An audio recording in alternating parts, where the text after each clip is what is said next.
One person who inspired me to be where I am is my late grandmother, Maiva Maivangu. Vainditi kana zvaoma muzukuru unongoti upenyu. Upenyu muzukuru. Vaingonditi ndikati mbuya ndiri kusekwa nevanhu nchinzi ndinenge mukadzi vaimboti upenyu muzukuru. So if my grandmother was alive, ndaivaudza kuti mbuya ndakasiiwa nemurume. If just my grandmother was alive, I would tell Kuti, go, I got married in December, and murume left me in April. Ambuya ndodii, mbuya wangu waManchester varipo. Ndaivachema ndakati nai mbuya zvandasiiwa nemurume. Nyika inoti nai mbuya ndiri munhu wevanhu unoziva. Ndiri kuchema noti kuti ndakasiiwa nemurume, but ndiri kuchema nekuti my grandmother is late. I would have cried. I'm not so close with my mother like how close I was with my grandmother.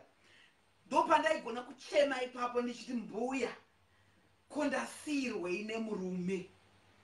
Nai mbuya ndakati nai Manchester. Chiko chaitika nai Manchester. So it's reality. Accept it and move on. It's reality, guys. It's reality. It's reality.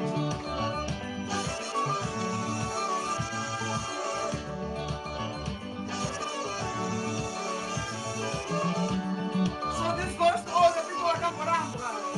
It's reality.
Because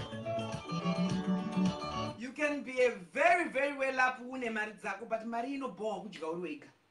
Inoda kudya uine mumwe munhu. That's it. Mari yacho inozonaka here.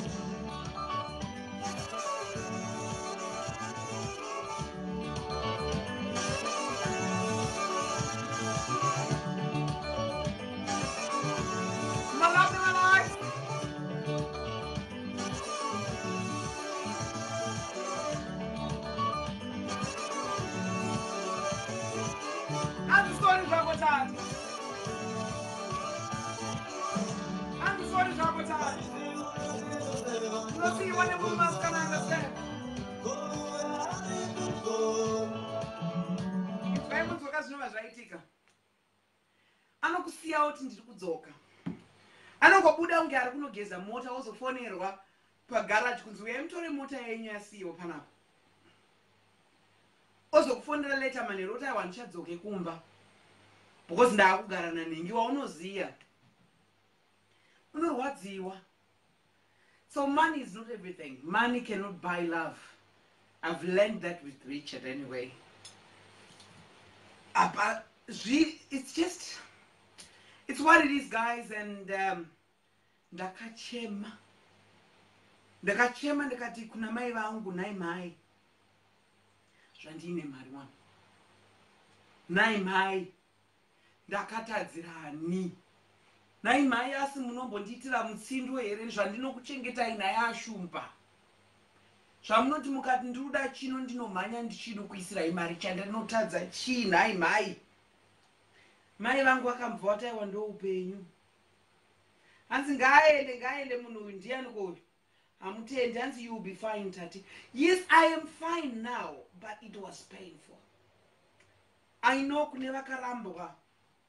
I have to be honest about this. Handisati ndakafile a divorce. Yakafile on a church because he found someone else.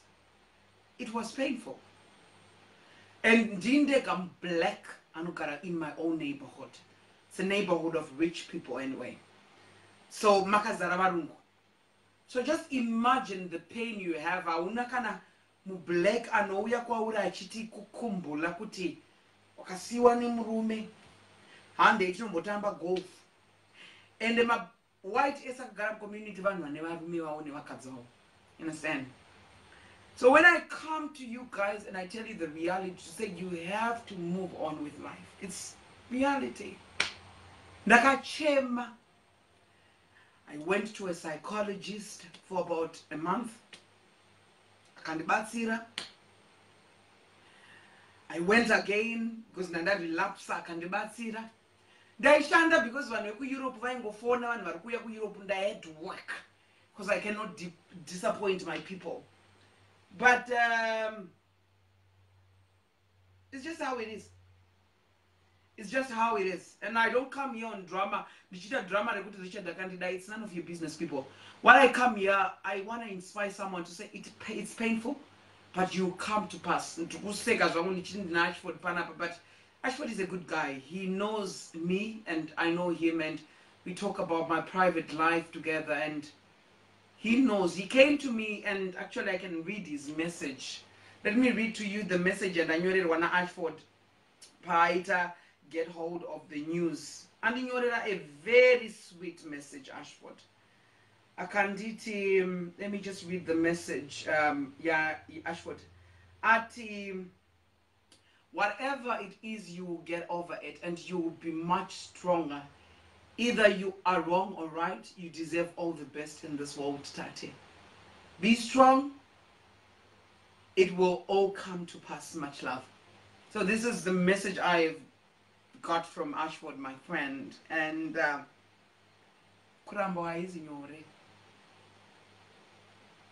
it's not easy. But hey, you have to drink your favorite drink celebrating the good times you had with your ex-partner. Don't be the one anouya achimenshina zita remunhu kuti akandizadza AIDS kana kuti akandihira mari yangu. Taura the good things, because remember, my poster my pictures on Facebook, my zvakanaka. So remember, people want to praise you in good. In bad, people laugh at you. So I'm here to talk about the good things that me and Richard had together. So everyone who is here listening to what I'm saying today, when you fall in love, remember you can fall out of love. And when that day comes, accept it with boldness. And at least unemari yako tate plus unogara murichi. Of course, I stay in a richer neighborhood because I'm also a rich person anyway. So, but remember, it's a neighborhood. So already that see you out of the sideline because wasara uriwega. Musaka kumanikiza kuti Ashford ngawe chop so that we get married with Ashford. Ndoito omurume padus. At least in the status kaka was done black. Teta ama 2 blacks in a neighborhood of about 30 people. Dina Ashford, we are the only 2 black, you know. So I don't come here bashing Richard because Richard can't batsira. If it wasn't for Richard, I couldn't have a citizenship in Sweden. So he's a good guy, people. And this didn't get a fallout. Ndiaka want a new love. So I celebrate on him. And he was very honest enough and brave enough to tell me kuti tate ndakuda ningi saka iwewe hausisiri muequation chisara zvako netwumari twako ini ndochiendowo. You understand? So let's accept reality, guys. Reality is a powerful medium and you just have to get on with it. At least you are honest. I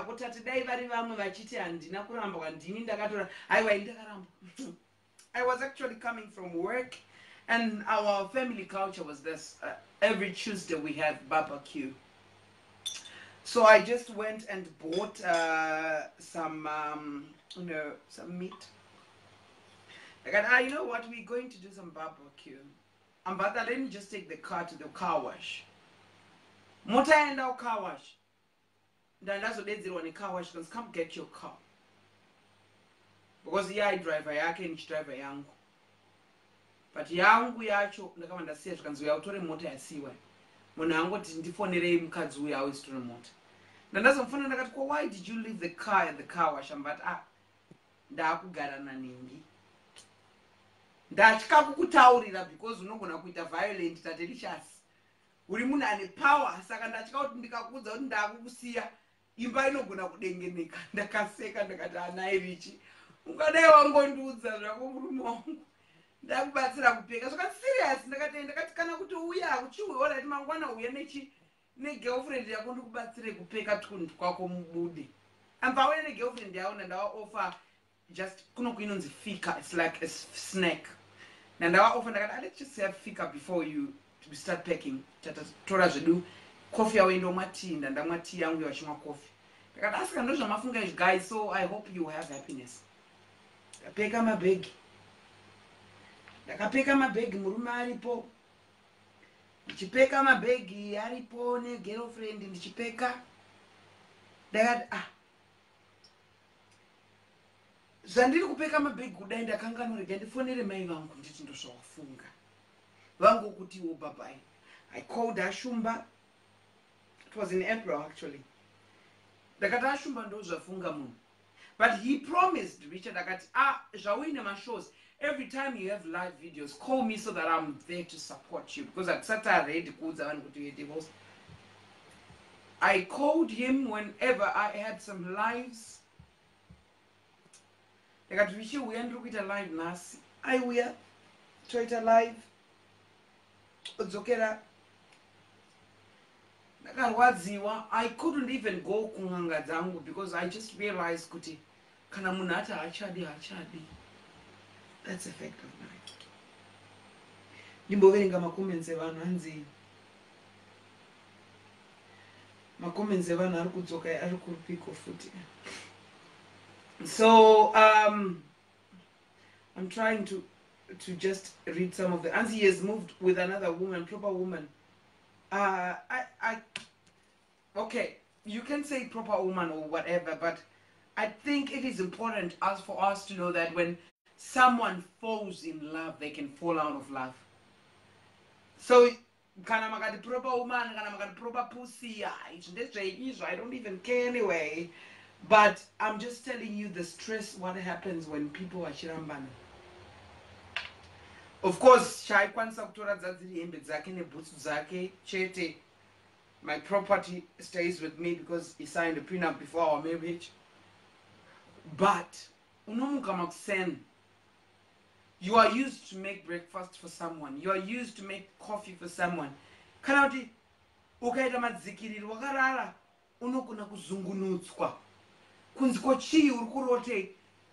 It's just like empty. Oh, I cried. Let me pour some champagne. Oh, baby. I can't believe I'm crying again. I cried, people. I really cried. It was super. Apa ndiri kufana kumuka makuseni ndichitora macalls evanhu vari kufona kuti vada kuuya kuEurope.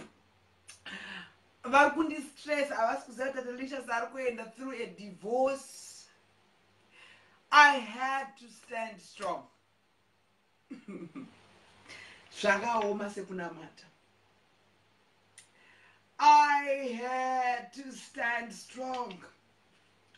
I'm working in the morning because I wake up as early as 4 a.m. take out my dog at 5 a.m. for a walk, and neighbors, they talk about you. They talk rubbish about you. The most rubbish. So when things like this happen, I call Richie. Richie, please, I need you. He comes as a friend. He's not coming back as my husband. You understand? So I understand the pain you get into. And I could try to mend my relationship because he had moved on with someone else. It's different. Already, she's perfect. You understand? I went for therapy. Spoke with my mom. Actually, my two sisters, I told them today. I told my two sisters, and my big sisters say to, because the most person who loves me in my family is my big sister Yvonne. She loves me so much. And she said to me, are you okay?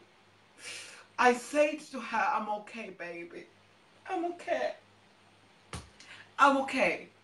So guys, to be your public figure, it's tough because I have to be honest with you. If I wasn't a public figure, I couldn't have told this shit to you guys because life goes on anyway. It's not about the wild videos. No, Richard knew me. I'm so wild anyway. I'm so wild. But it's about I wanna Rudor no we are no pera. Just understand it, guys. As you know my videos, you're then every Sunday. Mukazi ya wani kwa aingo ya into the picture and aingo in the name murume shakanaka. Cause murume I want a new love. So this message goes to you people who think that you wanna love or ramba in the moon forever. That's not true. Love comes, love goes, and you have just to accept reality of and accept it. I'm telling you the truth of the matter. I wasn't supposed to tell you that Indiana I can file a divorce, but I just have to be honest with you anyway.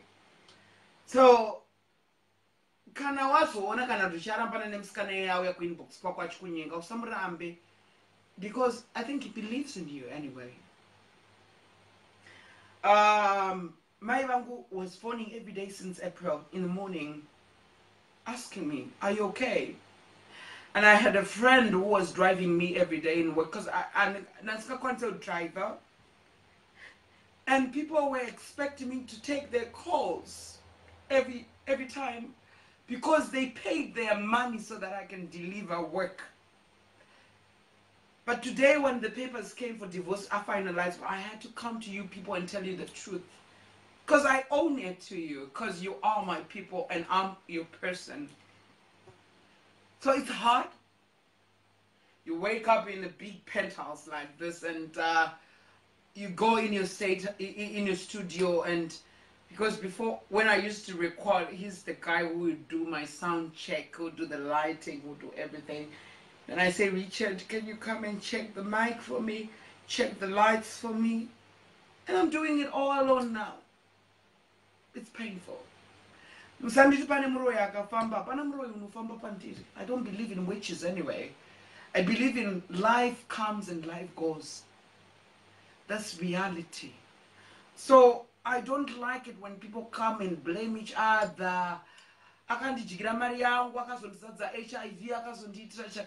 not worth it. I'm talking about the good times. I'm not going to blame Richard in anything. Tell her the good things he gave me. My talk shows. Pride Festival. The first Pride Festival in Henderson, he was there. He helped me with everything. He's a guy who I loved with all my heart, and he accepted me the way I am. So it's going to be tough for me to fall in love with another guy because free spirit. And study you are strong, you need love and likes. Of course I need love and likes. And show us the crib, mommy. No, I cannot show you my house. Who are you? Of course it's a penthouse. I'm so proud of it. I work so hard for my things. And at least At least on a penthouse. No quick one a penthouse here. Richard, why did you man? And I'm wondering if it is Genesis or Motelo or Uche on this one. AC Lumumba living alone, Ramai Marsh. And I is one of a kind, not to Chamisa or started YouTube channel to one penthouse. No, I cannot actually. It's just for my closest people. People who are close to me, they will come. I think I'll do a divorce bash where I'll invite some in Zimbabwean people who are in Sweden. And a Melody and a Garikaya. I think Melody and Garikaya. And there's got some sad news to them Zimbabwe and I gotta pass on. But I did not perform Starake on live, but she was a great woman and she died recently. She's a Zimbabwean woman. And now kumbira mvumo yekutaura zita rake pa my life ndosaka ndisiri kutaura zita rake, but she passed on recently. She was a Zimbabwean woman. I would have invited her also. I love her so much. And asi akuchema. Yes, ndikuchema. Oh, botoro reshambe ndakupera. Ndikuchema asikana. Kusiwa nemurume kwakaoma uine mari. Unoza kusiwa nemurume usina mari. Unochema ukaenda uchinochengetwa nesocial service. Zvino kuno social service haitombofika kandichengeta because vanoziva kuti ndine mari dzangu. Saka vanondiseka zvavachita aiwa wasiwa nemurumewe. Kwigwa nematesla because ndine mota dzangu ndine matesla ka. Ndine mota dzofamba nemagetsi dziya, ndina mota dzofamba nepfuyi nedhiziri kana petrol. Mota dzangu matesla dzochargewa nemagetsi. Saka kwigwa nematesla. Saka matesla akapaka mugaraji. Ndine matesla matatu. Saka matesla akapaka mugaraji. Saka ndirikungoti Ashford paachauya ndomupo imwe one. Ombofambawo netesla zvemadays akati kuti. So that anombondikwirawo mbondinyeperawo kuti anondida. Ashford ndinyeperawo kuti unondida. Ashford ukangondinyepera kuti unondida Ashford ndinokuitira minana nezviratidzo Ashford iwe. Chingondinyepera zvako Ashford. Unoziya kuramba kwakaoma. Kuramba kuri nani. Amai mwana ndakasiwa. Unorara pazimbedha because zimbedha rangu zihombeka. Bruce anouya orara neni pambedha ochema because Bruce anga ajaira Richard aimboita cuddling na Bruce iwe. Bruce ochema ndoti baba vakaenda havana kufa asi vakaenda. Mondiudze ndipewo malavu nemalikes hama dzangu veduwe apa une cash. Kusiwa nemurume apa une cash.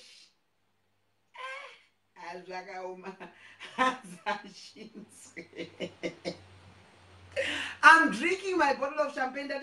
Champagne live. Hey, there you go, girl. And no poenza. Tumoto wakoma na doba Facebook. Tunozopoa. Katunongoya 2 minutes. Don't I like you. Ozo tsakatika. Itaisa Ashford. Ashford wakes me in the morning. Anonivunza tu warara say.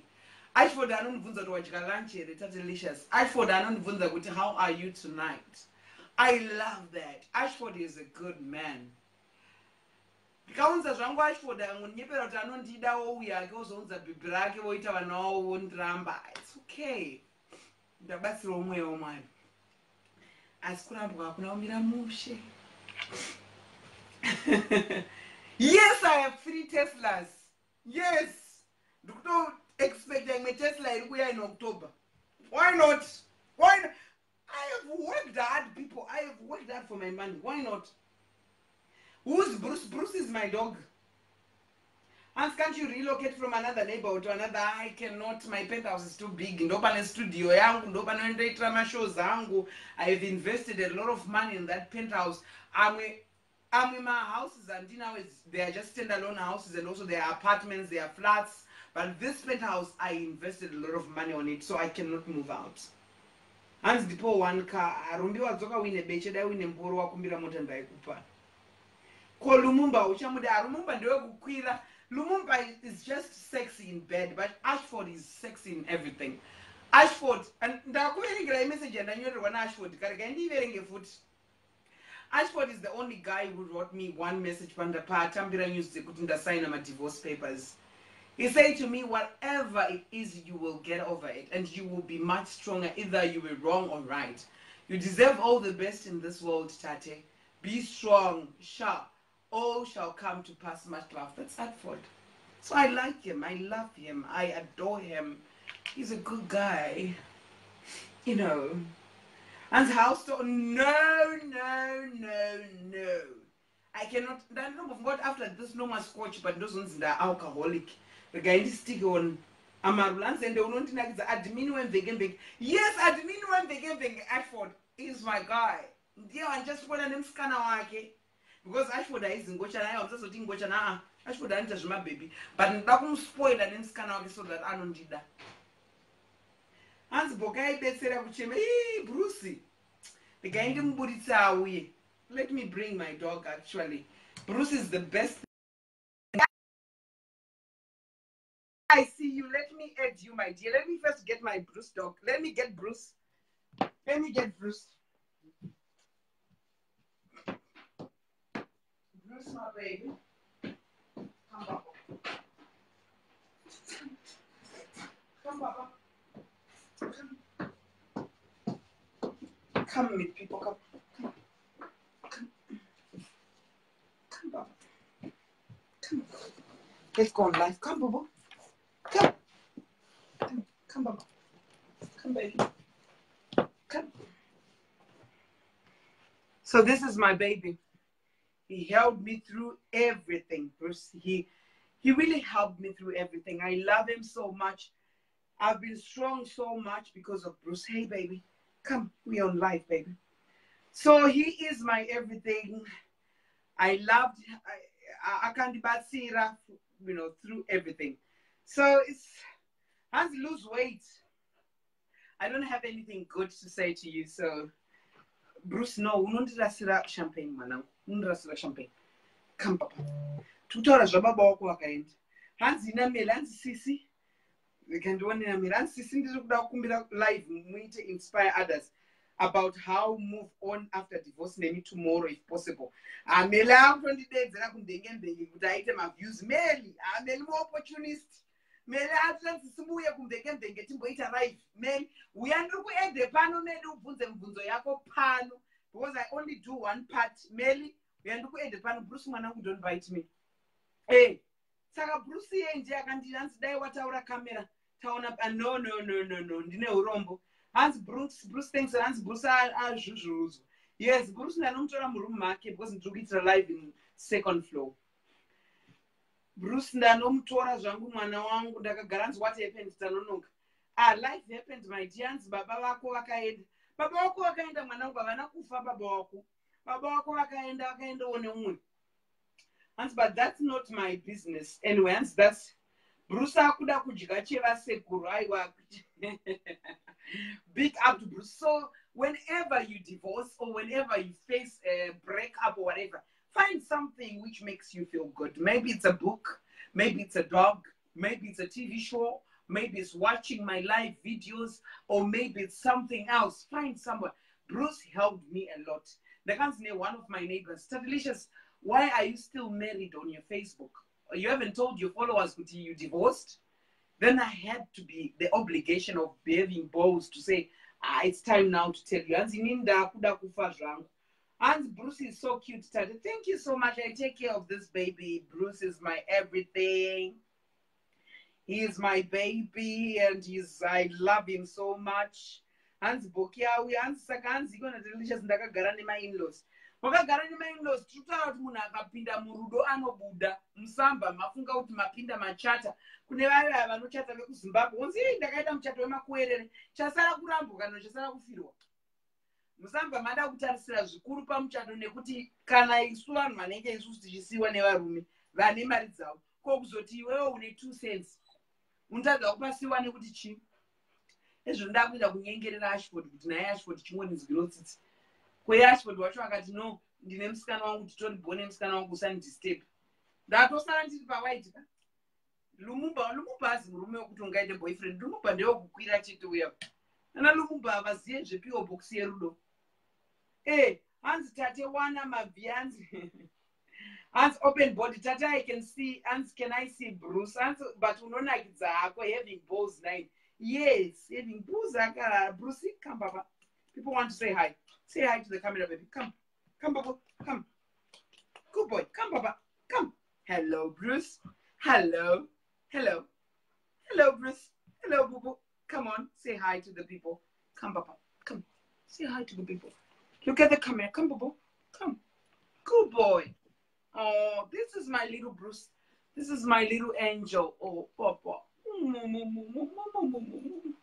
Say hi to the people, baby. You helped Mama get on divorce nicely. You are a star. Thank you. So he is my star. He helped me through a lot, and I was so happy every morning. And yeah, he is the best thing I've ever get. Hands vane mari vakanyarara. Iwe inini ndine mari yangu yandakashandira yandodana naye haize kuba haize kudi. Kana uine mari wakanyarara, that's your own business. Inini yangu ndinoitaura because iripo. So please don't tell me how to live with my money. Please. Bruce, no, Baba. Don't bite me. No, Baba. So please, nderi because murumukadzi ndandataura nezita. Ndege nditaure zimukadzi. Aiwa ring handisisina ring ndangopfeka madiamond rings angu. These are diamonds and platinum rings. No, Bruce, you don't drink alcohol. No. No, no, no. Kids don't drink. You don't drink, baby. No, no, no. No. Vane mari vakanyarara mari iyeyo yaunondizira iwe wakambotaridza mubank account mangu. Bruce, no. No, no, no, Papa. No, Papa, no. No, no, no, no. No, you don't drink alcohol. Starting when? We don't give you alcohol. Hands are heartbroken. Yes, kune vanozobudawo vari heartbroken vachitaura ndakapa munhu ndakapiwa HIV ndakadai izvo hazvina kana nyaya izvo. Hands kwa house stores. No, no, naiwe. Patience munengiwa. Saka ngwachida kuti ndikuita house stores unotaura ku-PH kuti wakaradzwa house yangu. Zvauine hana yakabhabhauka unge kashiri kechibhoyi. Naiwe Patience ita hunhu. Naive dwe hanzi anopinga musiya akadaro tati hanzi house store. Ndinokupa house store. Who are you? Who are you? Who are you to give house store? Hanzi house store tate. Who are you to give the house store? Unofunga ndafanana nevanhu vese vokuti Nengi akazotenga imba mamaradzwa imba yandiri kutenga ndeiyi ndatenga imba muSouth Africa Facebook yese yoona. Handizi type iyoyo. Ndokupa house store wozodiwa iwona. Unoinspirewa kuita mari inenge ndakashanda kare kai. Unofunga kuti uchaita mari yenokoma kwaita zvinhu muZimbabwe. Dzikama maiti. Dzikama. Hanzi mimwe mibvunzo. Mimwe mibvunzo iri pano. Shuwa mukadzi mukuru hanzi house store. Uda kuona mumba mangu. Who are you? Mumba mehama yako wakamboenda kunoita house store. Hama yako chaiyo mwana wasekuru wako haana mubvira akakuinvita mahouse store. Wakuinvita mubvunza mune house store yemunhu arambwa. Ndokupedza stress.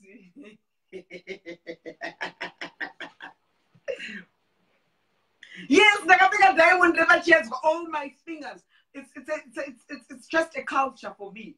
I cannot go out without a platinum watch and diamond rings. That's me. That's me. I smell money. And thank you for showing us Brucey. Bruce akandibatsira vedu boo. And why do people get so shouted? Nice venue. Nine vedu as chero ndimiwo. Kuda kuradzwa mbande masekuru vako. Ndipewo my love nema likes. Bekani kutsvaga songs zangu. Naiwe Meli uri kupi Meli ndikujoinisa iwo Meli andibhowe kumvenge zvino. Because Daddy Ashford vati ndisawe kumvenge pesi. Ashford atete just don't come to mvenge every time because ndakuda kupinda pakitchen. Ashford adakunditi ndiite my Ashford bragger. Bruce uchandirasira champagne mwana wangu. Pauya. Come sit there, Bobo. Good boy. Sit. Good boy. Sit, Bruce. Can botsvaga music yekuridza mwana. Baba wako akatisiya Bruce. Pandakasiyiwa nachati ndakapinzwa nasi zvangu. Bruce uri kungopinda nepese. Uchandirasira doro. Ndakapindwa nechando pandakasiyiwa nemurume ini. Haya. Mai vangu vakangoti mwanangu zvakuwanawo. Hanzi zvaiwana ngwarati. Hanzi mudzimu wako pachironda wati chii? Nhunzi dzikukadabvure, nhunzi dzikudye. Jeke hanzi, tell them sisi we are tired of munhu anouya panapa Jeke ondiudza kuti hanzi ndiradze mumba mangu. Uraniwo? Wandoratidza mumba mangu. Urani? Kiti yemunhu, dhongi, bhoki. Chero asekuru vangu baba vakabereka mai vangu havazive mumba mangu. Ndoratidza iwewe kiti. Who are you? Who are you, kiti? Masha wamunhu kumwanzi kundirova zviri nani.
Ndakabva ndati kuna Ashumba, mama ndarambwa naRichard.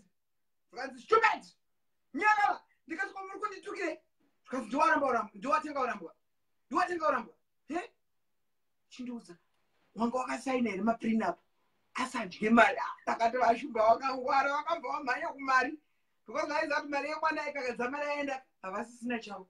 Ndakati wamhanya maprenup anga akasaina zvikanzi okay. Chimudza aite divorce. Aiwa Bruce chimbogara mumba mako mwana wangu better life. Saka mwe munhu aindibatsira through the difficult times ndaamai vangu. Vaingoti chinga mwana wangu.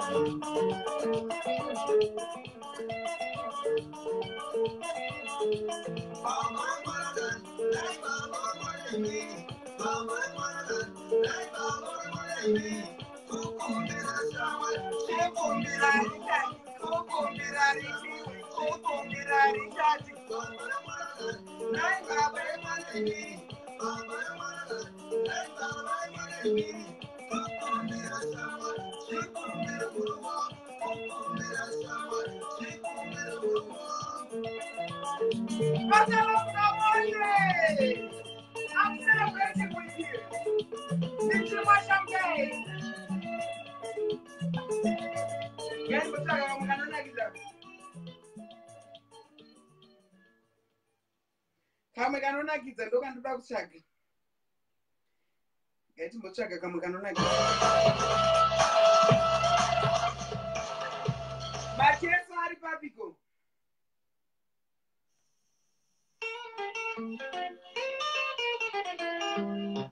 Mwari wenyasha.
my rich neighbors are watching this live, I don't even mind them watching.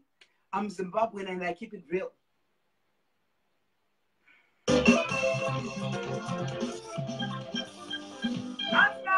Welcome to the club, Dante.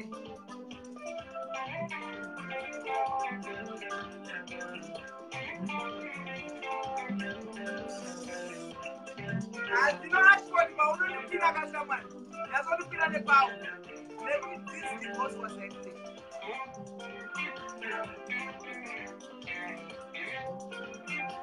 That's what you know, the kill on the back side.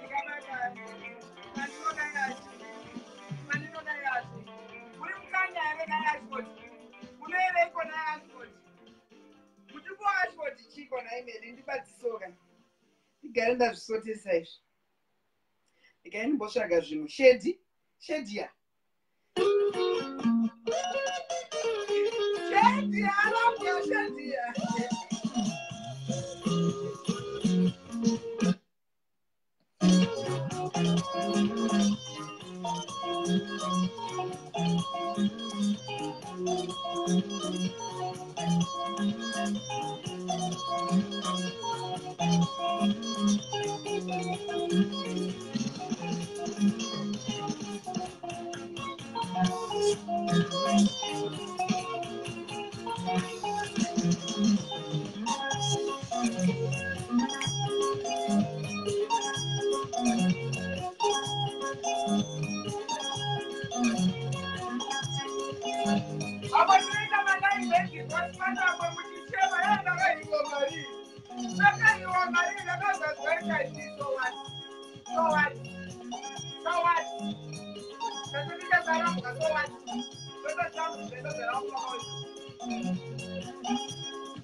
Shedi yakuita sekufuta ichaplay. Naiwe Shedi. Usandita pana masaisai kana Shedi. Ndakuda kubvisa hembe nai Shedi. Zvanzwi ikona iwedwe. Regai ticonnecte kune Wi-Fi. Zvichiplaya nemakebhuruka izvi. Regai ticonnecte kuna Wi-Fi. Tichimbotanga kubvisa hembe yanzi kana watomboita divorce, celebrate life.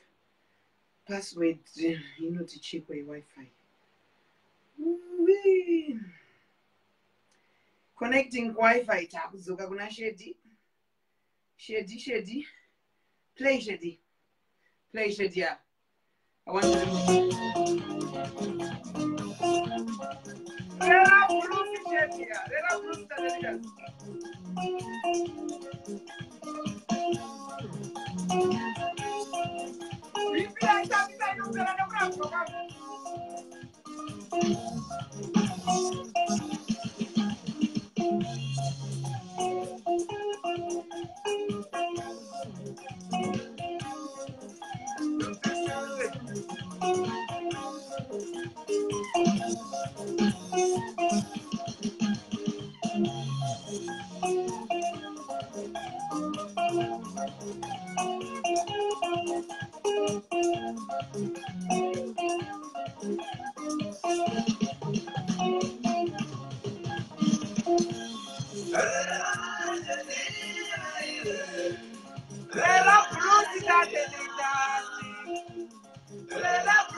Laurent, bring it down the camera.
I'm celebrating the life I had with him. As now move on with another partner. Javo, in the surrounding nigga, Django. Hey. So there's a glory.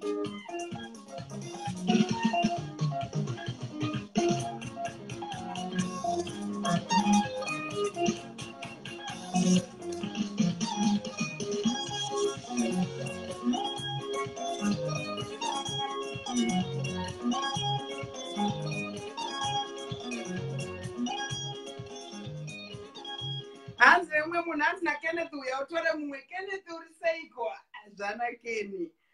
Unataka kunikwira here naikeni. Naikeni. Keni boshaka kama. Amai varubi.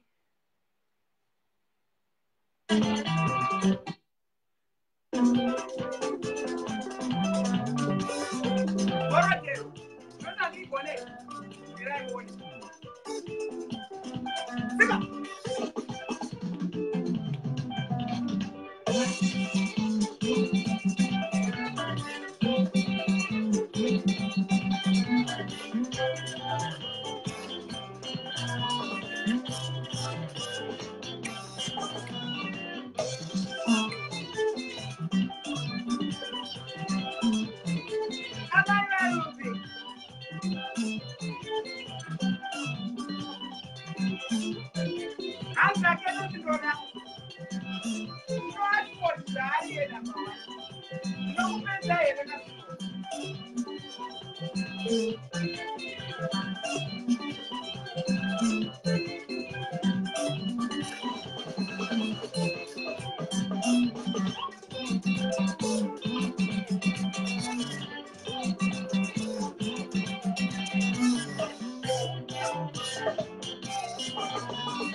Richard will never date ngocha nanzi izvibodo.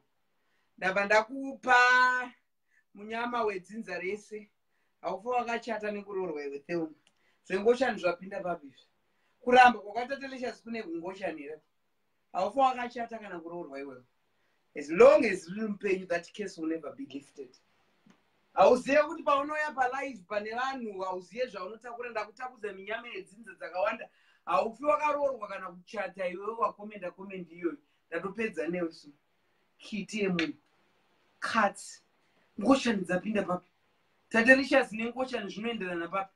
Munhu kana aita unhu hwake wamurambisa motoda kutuvhaidza ngochani. Burarishiti haufi wakaroorwa kana kuchata. Uchakwirwa. Ugokwirisa. Ugozvariswa. Vamwe vachichata vari kweiko gore rino hari pedu ndisina kuchata. Okay, mark my words. I'm gonna have another 4th wedding. Mark my words. Ndiri kupachata. Ashumba this time vari kuuya nekiti dzese dzekudzinza kwawo dzichipembera muchato wechi4. Wandinobuda futi 2 minutes. Ukatouya kunzi ngochani zvichadza aigara izvozvo, who are you? Who are you to tell what Richard has to do? Zvatawirirana Richard. Kukana ndiri ndakaramba Richard. Indauri brari shiti yemunhu. Brari bastard. Ipotsvaga zvangu dzimwe dzemuZimbabwe dzisingandibrokese zvangu inini. Because amwe masongs anoita kuti ndiblokese saka ndisiri kuaplaya. Munhu ngatotaura. Zviuya zviri mberi James Chimombe.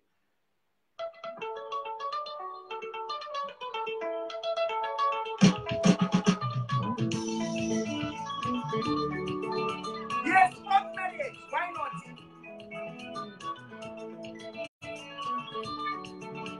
Shanghai. Cheers to the divorce party.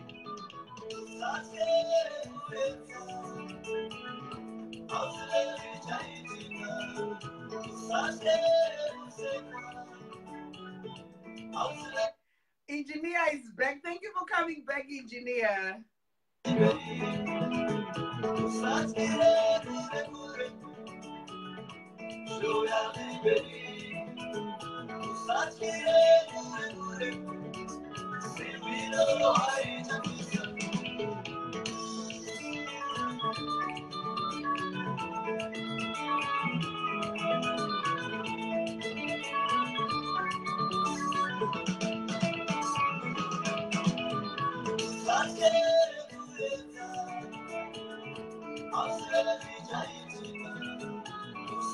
And Thelma has been in marriage for 18 years. 18 years.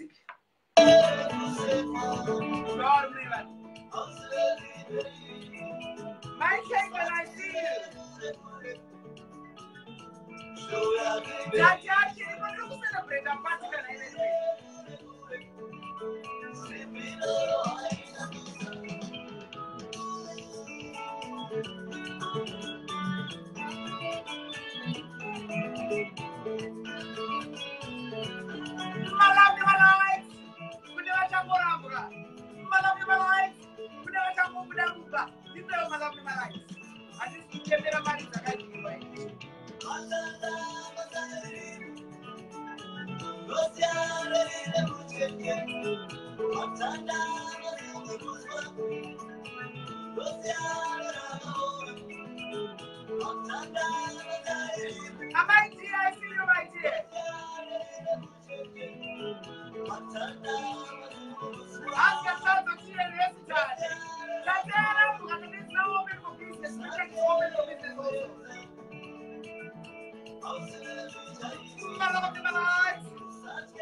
ndasara ndega hama dzangu semazira makandita ndiri ndega ndaandega manje ndozvandapiwawo naShe handizvirambe